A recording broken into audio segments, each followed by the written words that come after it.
ठीक है। Type of energy which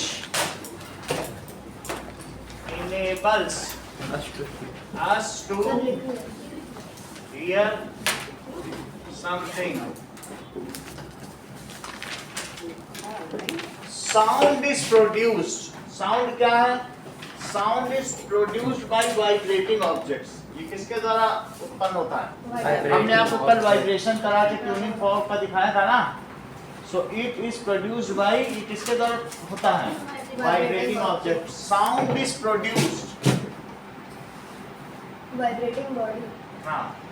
Sound is produced by vibration of anything. Okay, for example, that is a string of guitar.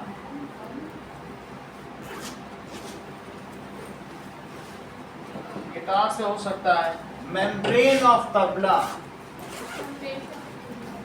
membrane का मतलब है इसके ऊपर जो एक चमड़े का लगा होता है ना तबले में, that is a kind of membrane. यहाँ पे it is membrane. membrane of tabla. या इसके अलावा this is cymbals. मंजीरा जानते हो? Cymbals. तो ये किसके द्वारा उत्पन्न होता है? This is by cymbals. Air column. Vibrating air columns of flute. जब बांसुरी में आप फूंकते हो तो उसके अंदर की हवा वाइब्रेट करेगी. तो that is vibrating air column of flute. या किसी तरीके का और कुछ हो सकता है, जैसे कि मेगाफोन. मेगाफोन से ये सब इस चैप्टर में पढ़ेंगे. कोई बात नहीं, आप पढ़ेंगे. It is this. यहाँ पर दिखाया जा रहा है, अगले पेज पे पलटो. There is striking a pen, school bell. Pen जैसे यहाँ पर वो डंडी मार रहा है लकड़ी ना, तो वैसे ही इलेक्ट्रिक बेल पे भी हो सकता है. इलेक्ट्रिक बेल पर जब कोई इसका हैमर हिट करता है तो इसके हैमर के हिट करने से क्या होगा? मान लीजिए हैमर है, आवाज आ रही, रिंगिंग आवाज आ रही. रिंगिंग सुनो, बाद में बहुत देर तक आ रही, वो चीज सुनना. वाइब्रेशन बाद में जो आ रही है आवाज. तो दिस इज इलेक्ट्रिक बेल या स्कूल बेल. आगे देखिए, मान लीजिए plucking of rubber band. Rubber band को अगला डायग्राम देखो, अगला पेज पर. तो उसमें दिखाया गया है कि रबर बैंड को अगर ऐसे दो पेंसिल के बीच में लगा के खींचो तो उससे क्या होगा? गिटार बन जाएगा. उसमें कोई साउंड आएगा. Rubber band, stretched rubber band से हो सकता है. फिर और क्या हो सकता है? Vibration disc. Vibrating disc produces wave in water. क्या इसकी वजह से वेव भी उत्पन्न होता है? Let us see this. Water waves are also getting, क्योंकि साउंड एक काइंड ऑफ एनर्जी है. तो उसमें अगर हम थोड़ा पानी डाल दें तो उसमें हम वेव्स उत्पन्न कर सकते हैं.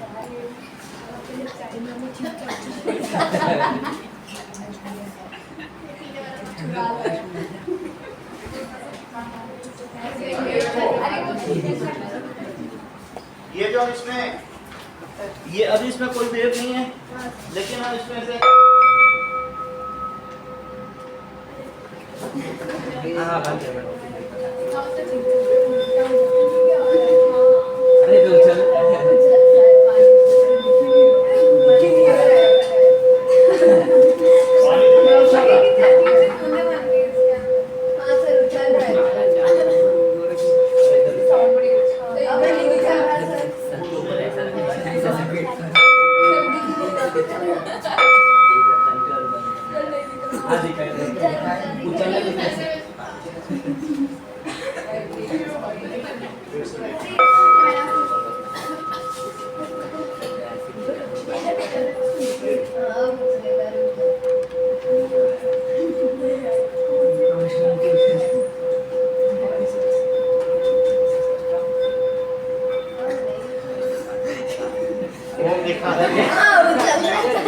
दिखा देंगे, देखो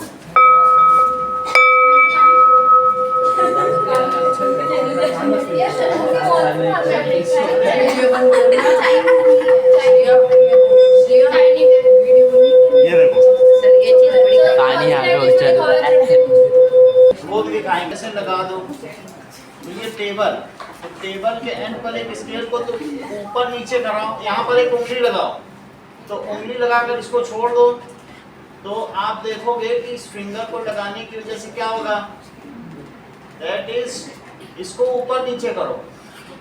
जब आप करोगे तो क्या इसमें ऊपर नीचे मोशन होने लगेगा, स्केल को ऐसे पकड़ के ऐसे पड़ करेगा। This is called a vibration.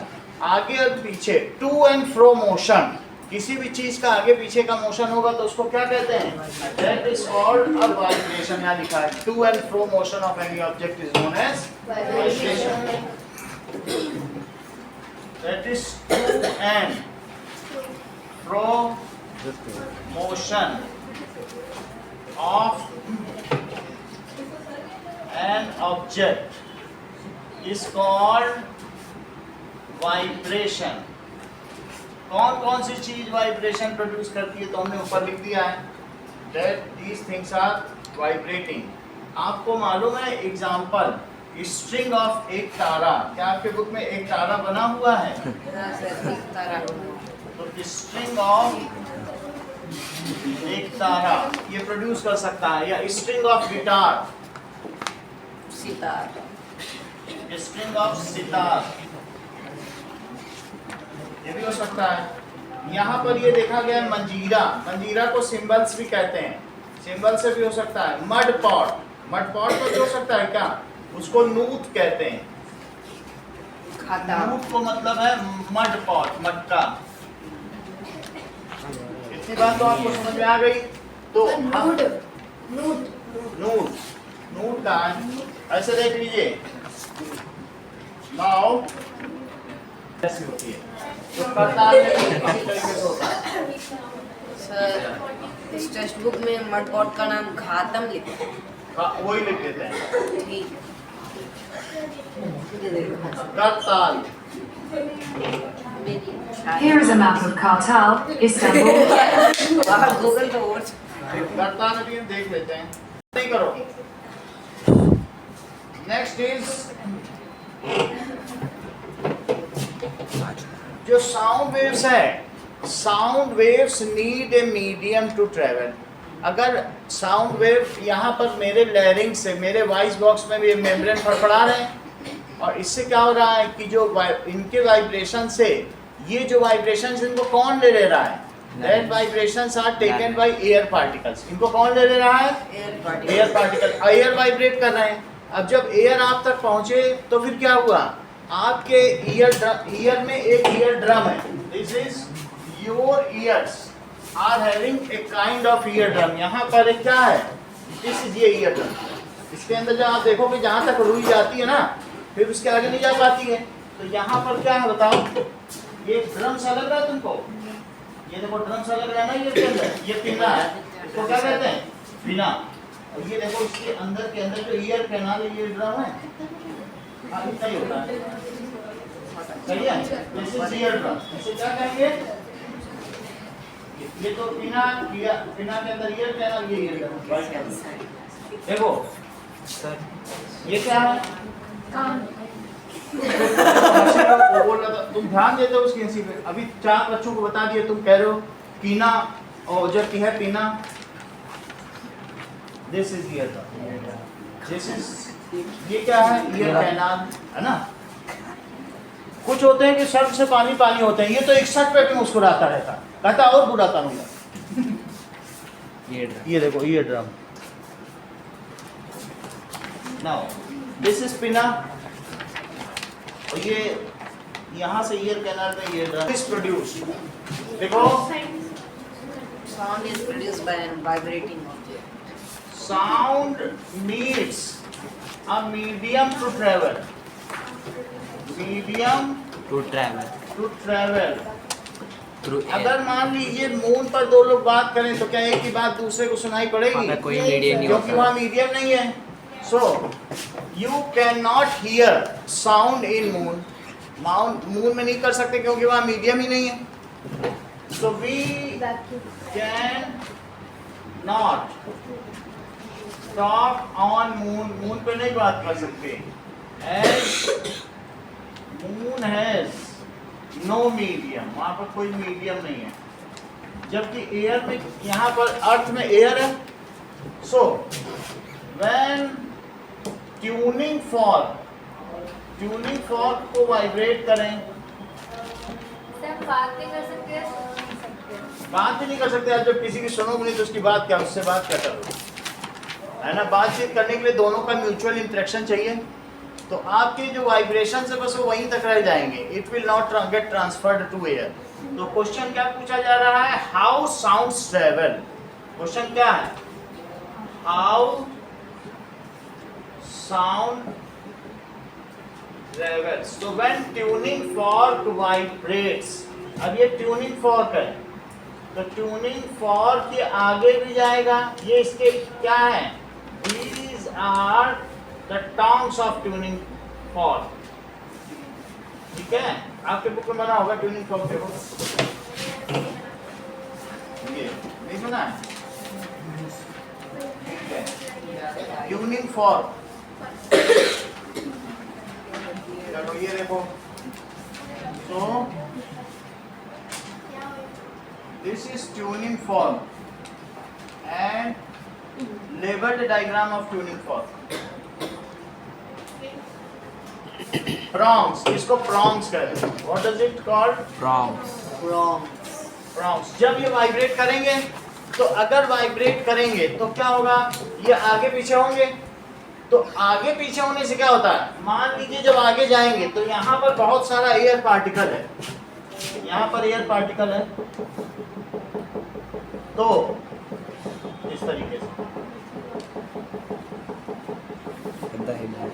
अब देखो कुंभ के मेले में बहुत सारे, वहां लाखों लोग होते हैं, अगर किसी ने एक को धक्का दिया तो एक का जो धक्का है वो उसको ट्रांसफर होगा, उससे उसको ट्रांसफर होगा, उससे उसको, वो धक्का देके अपने आप आराम से आ जाएगा।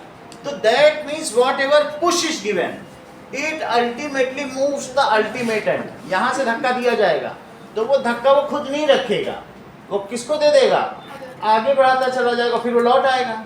तो जहाँ पे धक्का आएगा उसको कहते हैं कंप्रेशन। जैसे स्लिंकी में देखो, स्लिंकी में अभी यहाँ पर को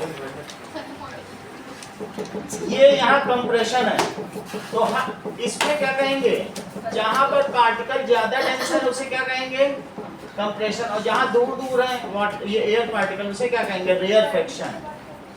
दिस इज कंप्रेशन। और ये क्या है बोलो, रेयरफेक्शन। ये कंप्रेशन है। कंप्रेशन क्या है, पार्टिकल वहाँ क्लोजर है, लेकिन ये एक ही नहीं होगा, फिर इसके बाद फिर क्या होगा, फिर से कंप्रेशन, जैसे मैंने अभी दिखाया था। क्योंकि मैं लगातार साउंड प्रोड्यूस कर रहा हूँ तो उसकी वजह से यहाँ पर alternate compression and rarefactions are produced. और ये जो भी कंप्रेशन एंड रेयरफेक्शंस हैं, इन्हीं को वेव कहते हैं। क्या कहते हैं, wave. This is called wave. और यहाँ पर ये पिना आ गया ना, अब ये पिना में ये this is ear drum human का, तो ह्यूमन का ईयर ड्रम हो गया, ठीक है। अगर आप ऐसे भी बना लें तो कान ही बना सकते, ये ऐसे बना लें, this is ear drum, okay. अब जरा देखो, तो now it this compression and rarefaction moves inside it and ultimately ये किसको हैंड ओवर हो जाएंगे, ईयर ड्रम को। किसको, ईयर ड्रम। ये ईयर कैनाल है and this is pinna, okay. सबसे बड़ा पिना हाथी का होता है। अब that is this is, now let us right, when tuning fork vibrates, तो देन क्या होगा बताइए, it hands over its energy to nearby air medium. ये अपनी एनर्जी किसको दे दे रहा है बोलो, it hands over its energy to nearby air medium air particle now starts vibrating, वो क्या करने लगेंगे, वो भी तो वाइब्रेट करेंगे। एयर पार्टिकल्स स्टार्ट्स वाइब्रेटिंग, जब ये वाइब्रेट करेंगे now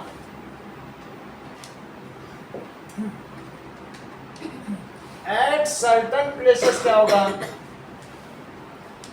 certain places air particles come closer, तो रिद्धि उसे क्या कहेंगे, कम्स क्लोजर, क्लोजर कंप्रेस्ड हो जाएंगे, it is called compression. And at some places क्या होगा, एंड एट सम प्लेसेस या अदर प्लेसेस, अदर प्लेस पे क्या होगा, एयर पार्टिकल्स मूव्स अपार्ट, दूर हो जाएंगे, moves apart, it is called, इसे क्या कहेंगे, rarefaction. Alternate compression and rarefaction moving in a particular direction is called wave. Alternate यानी एक कंप्रेशन फिर एयर रेयरफेक्शन फिर एक कंप्रेशन फिर air rarefaction. So alternate compression and rarefaction, जैसे तुमको नोट्स दिए उसमें भी स्लिंकी बना हुआ है, पहले पेज में स्लिंकी बना हुआ है सर जो वहाँ पे है ऐसे बना हुआ है, ये देखो, ये देखो स्लिंकी टाइप बना हुआ है ऐसे, यस सर, ठीक है। तो क्या लिखेंगे बोलो, alternate compression and rarefaction moving in a particular direction, it is called wave. Sir आपने यहाँ पे लिखा है हाउ साउंड ट्रेवल्स, उसके आगे वाला मतलब हाउ साउंड ट्रेवल्स है, यही इसका आंसर, यहाँ से शुरू, यहाँ से नोट करो शुरू, रिद्धि, सर यहाँ से शुरू होते यहाँ तक, अभी नहीं हो रहा, अभी तो करा देंगे ना, चलो। सो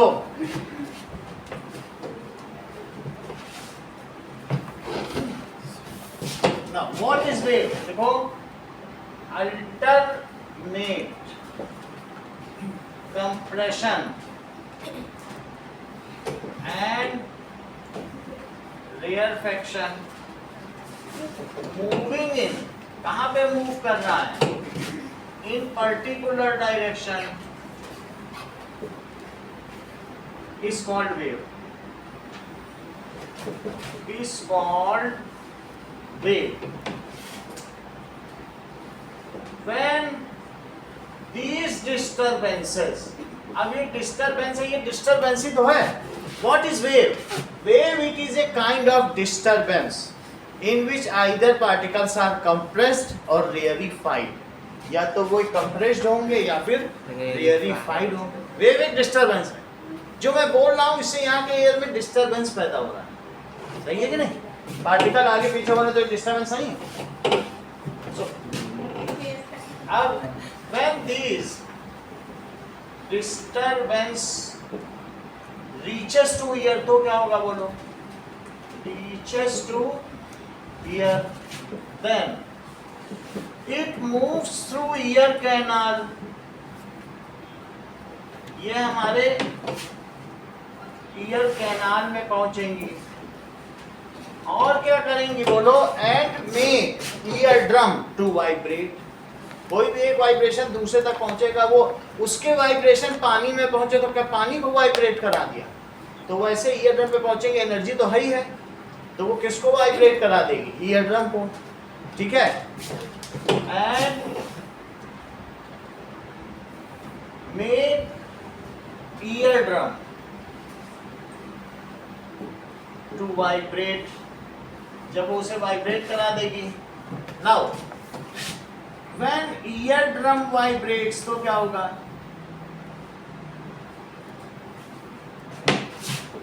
vibrate, then these signals are picked up by brain, हमारा ब्रेन पकड़ लेगा भाई ईयर ड्रम वाइब्रेट कर रहा है, and we hear it as a sound of tuning fork, और हम ये पता कर लेंगे कि ट्यूनिंग फॉर्क, जब मैं तुम्हारी कान के पास ट्यूनिंग फॉर्क लाया तो उस ट्यूनिंग फॉर्क से तुमने कैसे आवाज़ सुनी, क्योंकि तुम्हारा ईयर ड्रम वाइब्रेट किया। ऐसा नहीं कि वो वही नहीं वाइब्रेट कर रहा था, उसने एयर को वाइब्रेट कराया, उस एयर वाइब ने तुम्हारी ईयर ड्रम को वाइब्रेट कराया, और तुम्हारे ब्रेन से यहाँ तक एक नर्व जाती है, नर्व ही तो होती है पूरी बॉडी में, तो उस नर्व से वहाँ सिग्नल पहुँचा, इलेक्ट्रिक सिग्नल, और ब्रेन ने पकड़ लिया, ब्रेन जान गया कि ट्यूनिंग फॉर्क वाइब्रेट कर रहा है। बोलो बात समझ में आ गई कि नहीं? तो these signals are picked up, बोलो अनुष्का, इस सिग्नल को कौन पिकअप करेगा बताइए? Nerves. These signals are sent to brain by nerves. These signals are sent to brain by nerves. अब ब्रेन क्या करेगा बोलो? ब्रेन बॉडी को इंस्ट्रक्शन दे। इंटरप्रेट करेगा बस detect these signals and detects as, और कैसे डिटेक्ट कर लेगा? as sound, और इसे साउंड पकड़ लेगा। तो इसको ये क्वेश्चन ये है, हाउ साउंड ट्रेवल्स या हाउ वी हियर समथिंग, ठीक है, हम कैसे सुन पाते हैं, ये भी क्वेश्चन पूछा जाता है, how we hear something.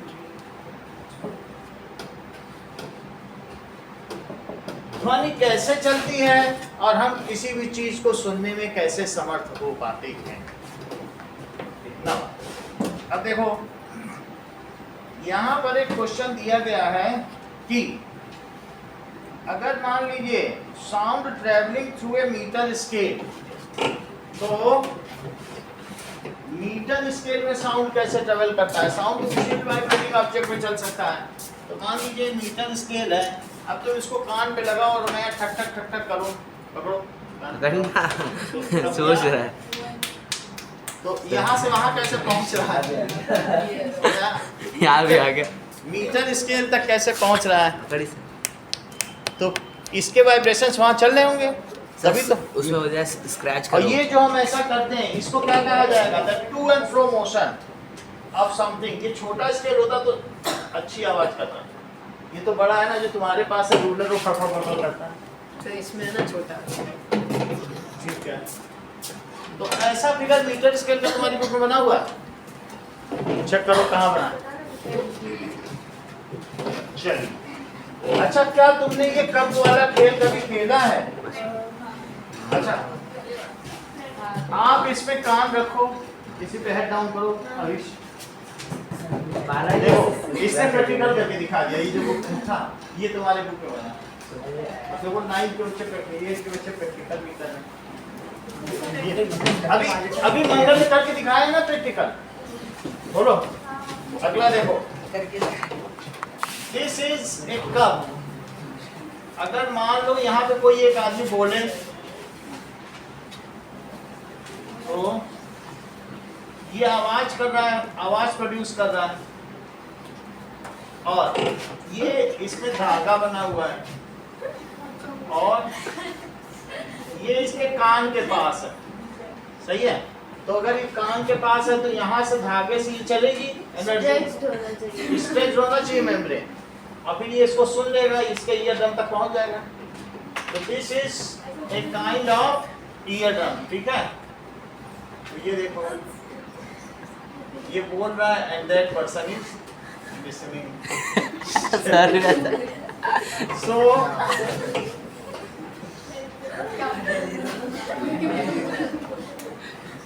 Now it is a toy telescope. ये चीज क्या दिखाई गई है?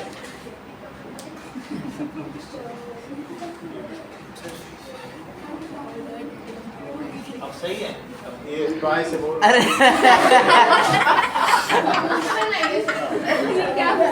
इटालियन। ये दिखाया गया कि यहाँ से इसका ये जीव है, मतलब साउंड प्रोड्यूस हो रहा है। ओके, आगे की बात करें। यहाँ देखिए, सो वाइब्रेटिंग ऑब्जेक्ट से हमें पता चल गया, we hear sound through our years.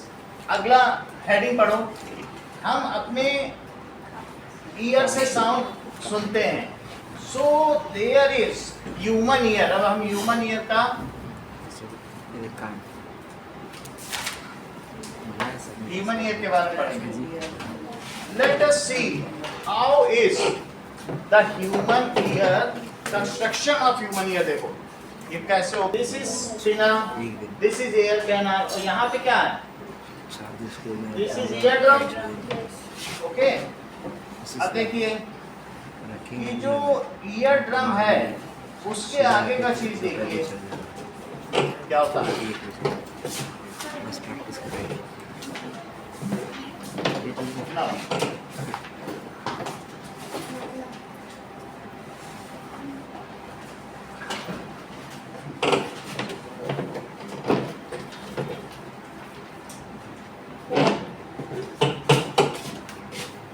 ये देखिए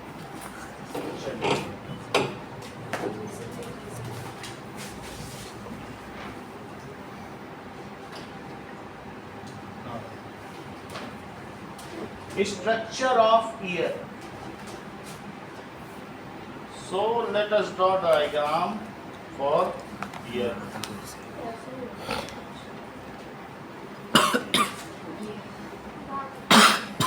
इस पर क्लिक करो ना। अभी बता रहे हैं। सही है ना? Ear drum.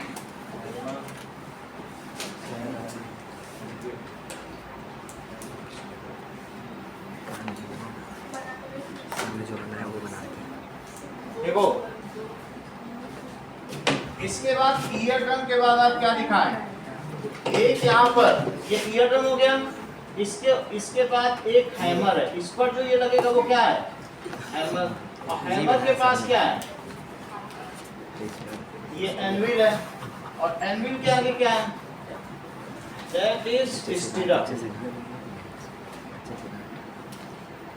ये तीन चीजें हैं, इसको लिखो, दिस इज हैमर,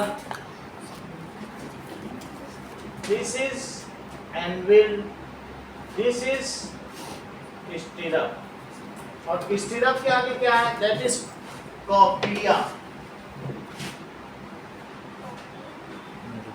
ये सब बता दे रहे हैं, ये एंड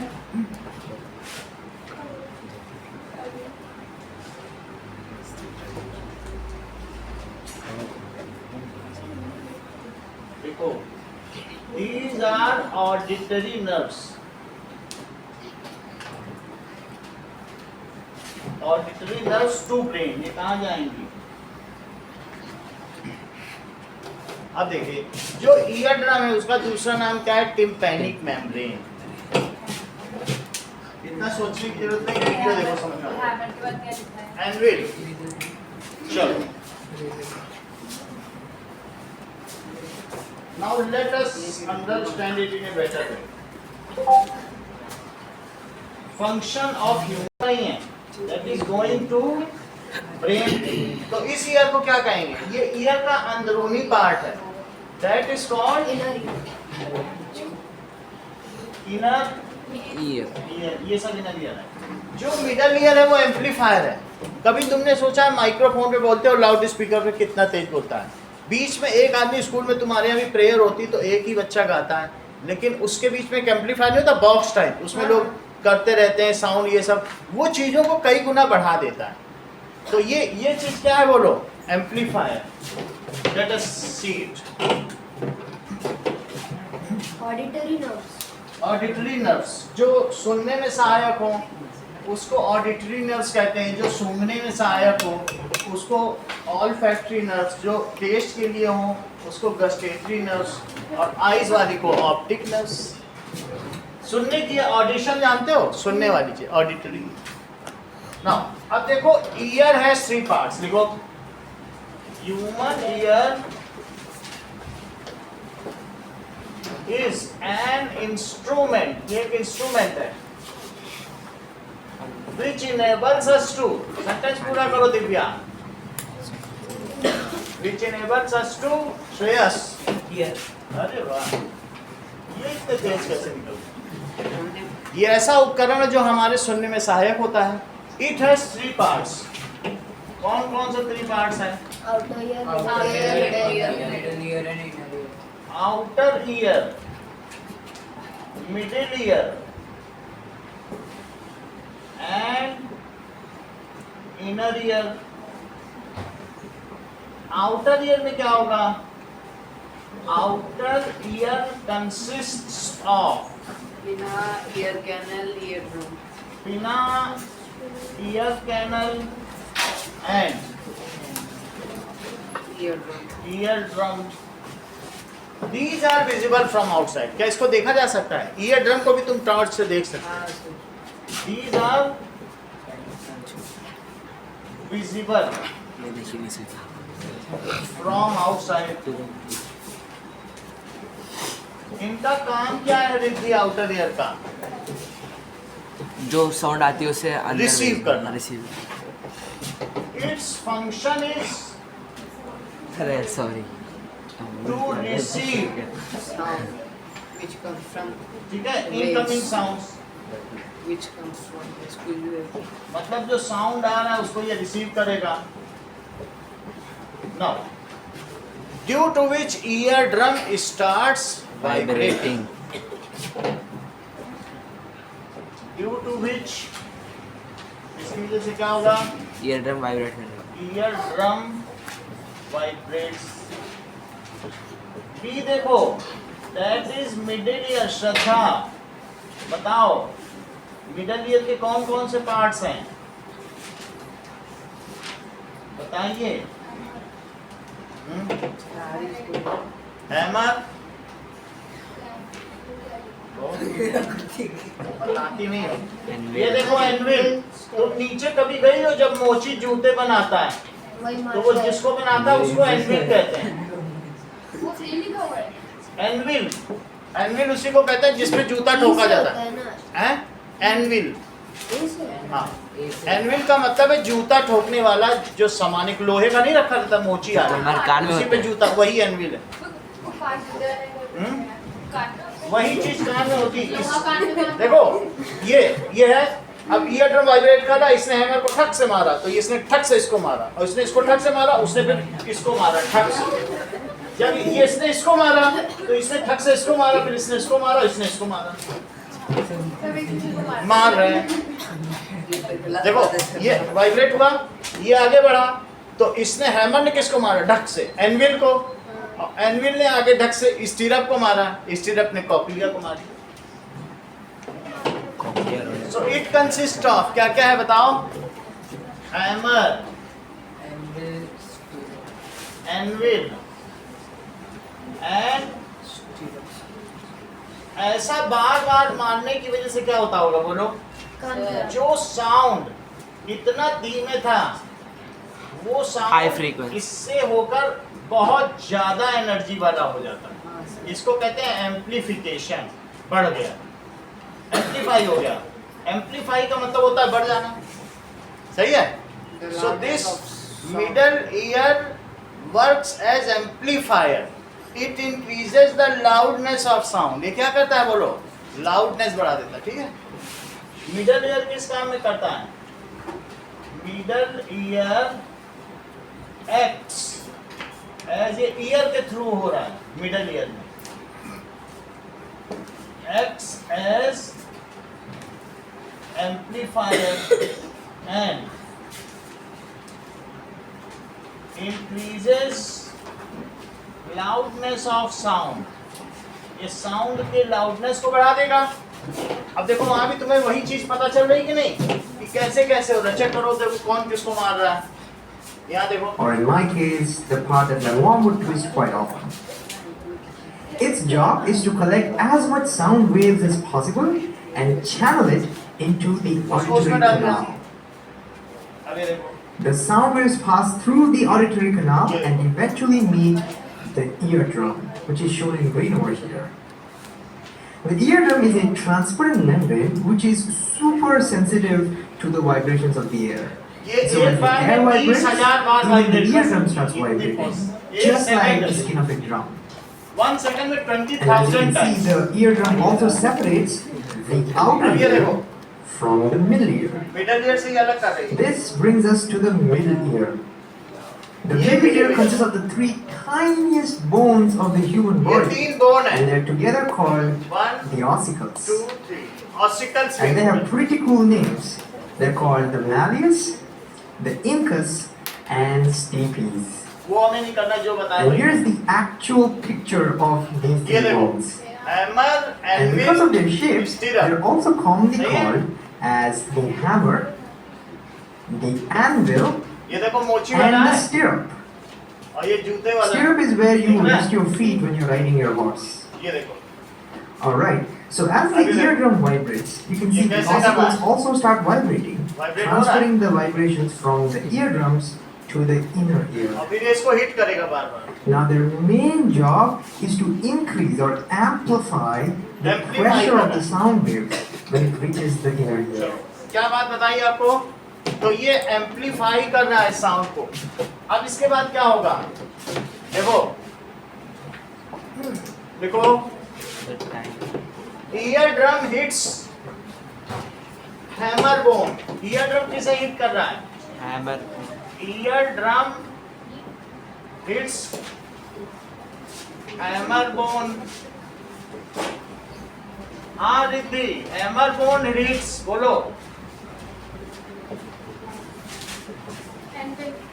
एनविल, एनविल बोन, और एनविल बोन फिर किसको हिट करेंगे? Anvil bone hits stirrup bone. अब तीसरी बात होती है किसकी? Inner ear. It consist of Shreyas. इसमें क्या क्या है? कोक्लिया, ऑडिटरी, सही है, of cochlea and auditory nerve.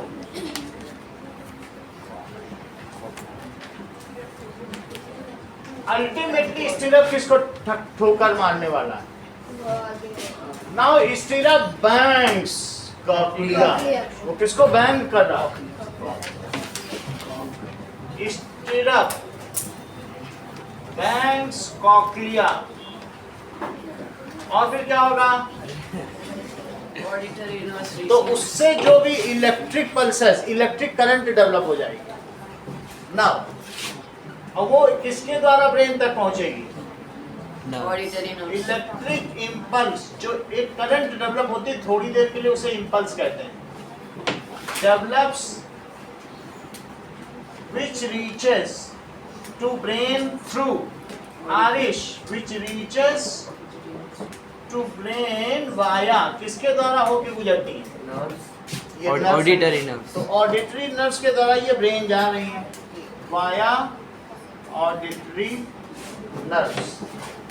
इतना ही रखो। धीरे प्रयास करें। रखने सर ये